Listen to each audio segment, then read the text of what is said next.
In today's tutorial, I'm going to give you a product review as well as a demonstration of the new Red Heart all-in-one granny square, where this yarn actually creates granny squares without all of the tails in between each of the rounds. I was part of the testing trial for this back in spring in 2023. It's now the middle of December of 2023, and it has just now come to market. So I learned a lot of things with this, and I wrote 2 reports on my findings of this, and it was actually quite a lot of fun too. So I'm going to give you lots of tips and also demonstrate how this yarn works, as well as the pattern that is intended for this yarn.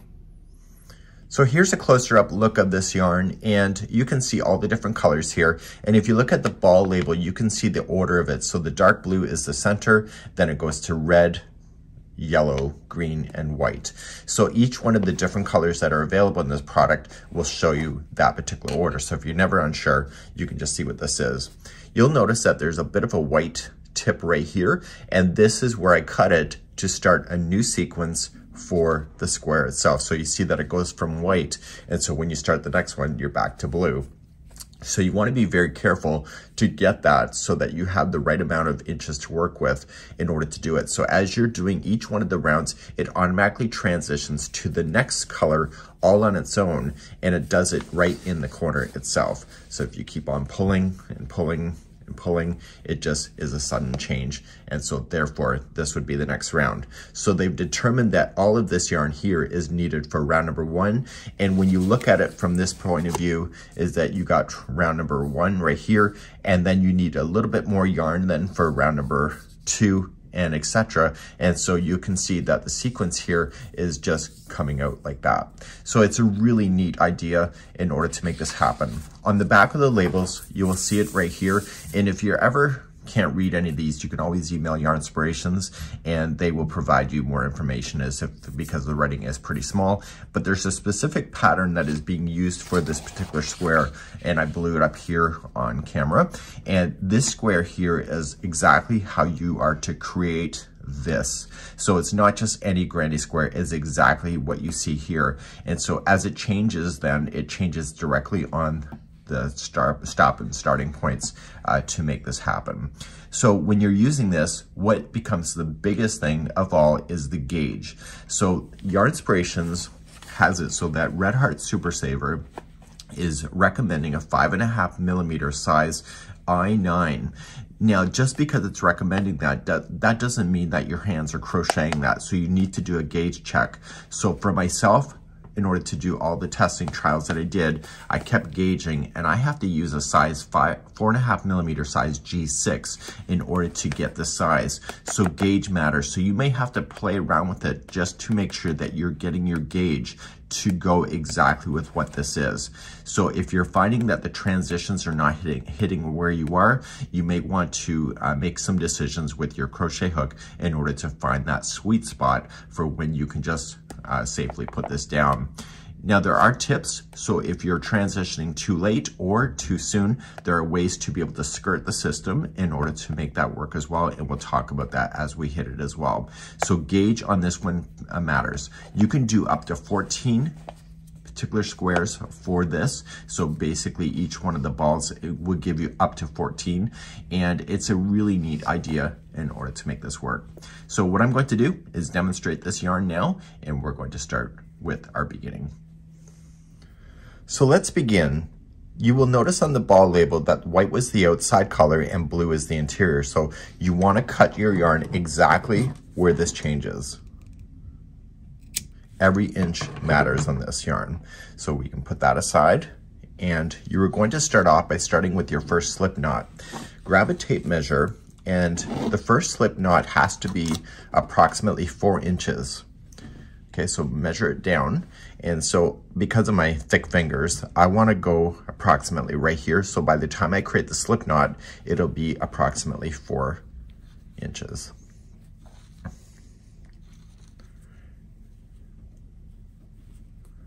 And then put your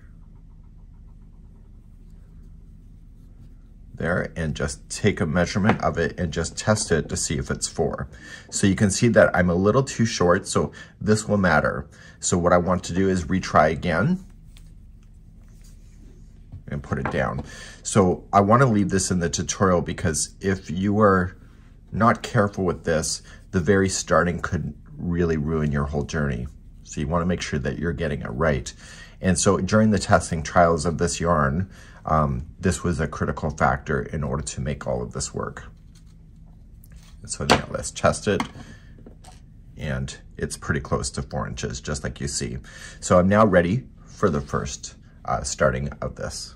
To start this, you are going to chain 4. So just crochet as normal. So 1, 2, 3, and 4, and slip stitch to the beginning chain to form the center ring. And crochet right up over top of the straggler, the loose end. And let's start round number 1. In round number 1, we want to chain 6. So 1, 2, 3, that's the first double crochet. 4, 5, 6 is a corner space. And in the center of this ring, you want to apply 3 double crochet.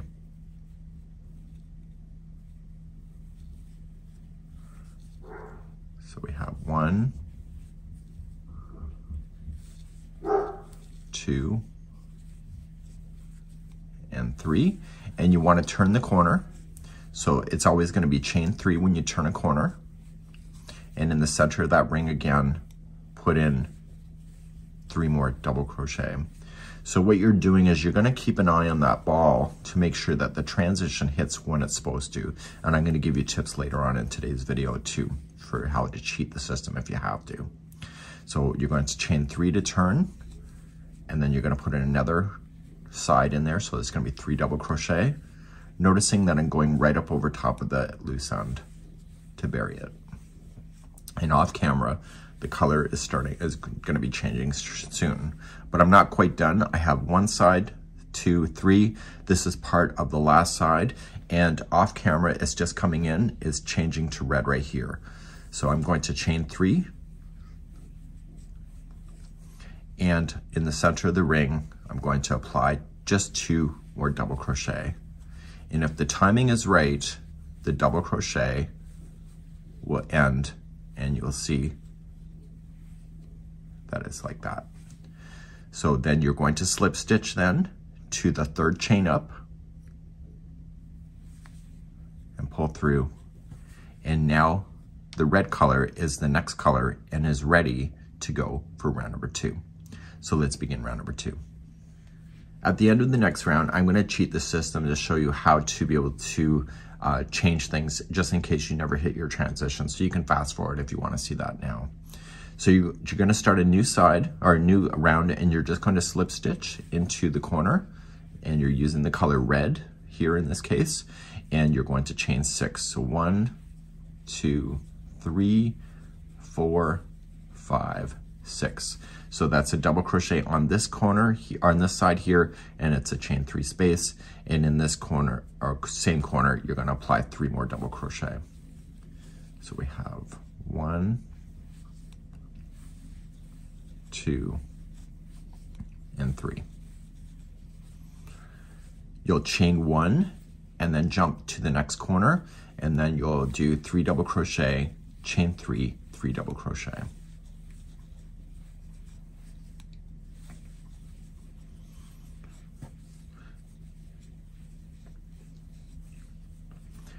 As I'm crocheting this, the tips I want to share with you is when I was doing the trials of this, your tension matters the most. So you just want to stay relaxed, be even keeled, and it will work itself out.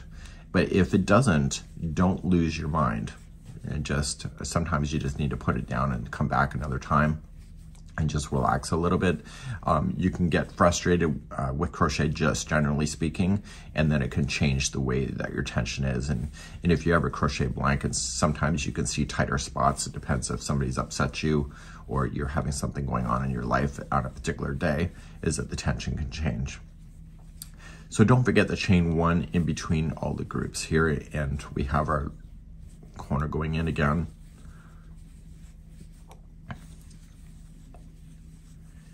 And then chain 3,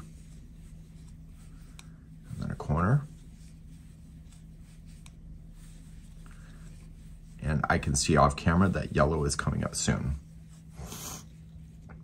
So I'm going to chain 1, and in this corner right here, I'm going to put in 2 double crochet, and we're going to see if we're going to hit it. And guess what? We did. So we hit it, and then we just slip stitch, and you're good to go. So what happens if you didn't hit it? So let's just cover that next. So I'm now just on this side here, and let's just say, for example, when I went there, that it didn't transition where I wanted to, and that I noticed that there was an extra, like a bit of space left before the transition happens. On the last side, switch up your crochet hook to the next size. So you can go to like a 5mm, in my case I did. So the next size up, and just crochet and see where it lands. So it's still the same pattern, and come out here and see how it's gonna look. So do you see how it ended up early? So I know that that's not the right answer because it ended up early. So then what you can do is just reverse it back out and switch back your hook again and go to a smaller size than what you were using. So I'm gonna go to a 4mm size F, and I'm gonna do my last side. So it's a great way to cheat the system just in case something happened in the round. Maybe there was something scary on TV. And you will notice just changing the hook like this, it'll change how much yarn you have left before the transition. So if you want the transition to be exactly where it's supposed to land, then changing your hook size like this is the right way to go. And therefore you'll be ready to do it again. But I do recommend that when you start a new round, switch back to the hook that you're supposed to be using and restart again and move on. So you slip stitch and then move up on the rounds. So let's move on to the next round. So to start a new round, you have to slip stitch to there. And in the last take, I already did that. So you just gotta make sure you do it. So slip stitch, chain 6, and then just double crochet 3 times into there to complete a portion of this corner, and we'll complete the other part when we come back around. So there's always a chain 1 that will separate them, and then into the spaces, you will just do your 3 double crochet. So the pattern never changes. So one of the things that I noticed when I was working through this in the trial stages is that my tension in the very beginning round versus this round here is different because I have more to hang on to. I tend to relax. So there was a lot of science that was involved with what is that relaxation that a crocheter naturally does. And so you will find that this yarn is very personality related. So you just want to keep on going, and really you're going to look at your final side and to see where you're going to land. And if you don't get it right, then just undo that final side of there and just change your hook to match in order to get that to happen. If you don't want to change your hook size, you can just pull on the yarn and make it tighter, and that will stretch it out further. And if you just let it go really nice and easy, you use up more millimeters per stitch, and so you will find that you will use up more yarn that way as well. So you will get yourself into the swing of this yarn. And the advantage is that you don't have all the tails to deal with. So I'm keeping an eye on the ball, and there's going to be a color change coming out of the ball shortly. So just turn my corner, chain 3, and so it's my final side. So I'm just looking at the ball saying, am I going to be able to do it or not? So it's a bit of a challenge. It's a bit of a game, but it's not an impossible game. And just continuing the pattern as you know it. So off camera, I can see that there is green coming. And will it match? So chain 1, and I'm going to go in, and the green hits just slightly before I'm ready to change. So I want to leave this in the tutorial because this may happen to you. So that was a 4.5mm. So I can either do 2 things at this point. I can do that last side, and instead of being so easy going about it, when I chain the 3, I'm just tighter. I'm just keeping this tighter than normal and just causing it to stretch out a little bit more so I can get the few millimeters that I need in order to get that to happen. So I'm causing this by being a little bit more tense with it. And you can reduce your hook size if you want to. Chain 1, and let's see if we hit it. So I'm just providing it, so it's just stretching it just slightly. And I'm noticing now that I just hit it. See, it's that simple in concept, and now the green is ready for the next round. So you can either change your hook or you can change just the pressure of that, just like that. And let's move on to your next round. To move on to the next round, continuing, just slip stitch and then chain your 6.